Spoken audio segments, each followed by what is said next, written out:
हसताना मला अंगाई गाते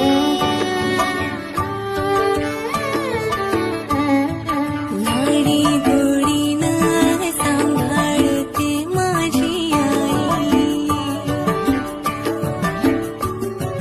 कुशीत घेऊन गोंजारते माझी आई साधी भोळी माझी आई सुखाची ग तू सावली सांगायचं आहे की वाढदिवस आईचा वाढदिवस साजरा करणे जीव वळून इच्छा साधी भोळी असते मुलांची, माझी आई पण सुखाची ग ती तू हयात असताना साजरा करणे हे शिव वळून फार गरजेचं आहे. माझी गतू लाडू काही केलं जीव तरी वळून आपण साधी भोळी माझी घरातले आई मोठोच सुखाची काहीतरी ग तू बघितलं सावली आपल्या मुलांचे वाढदिवस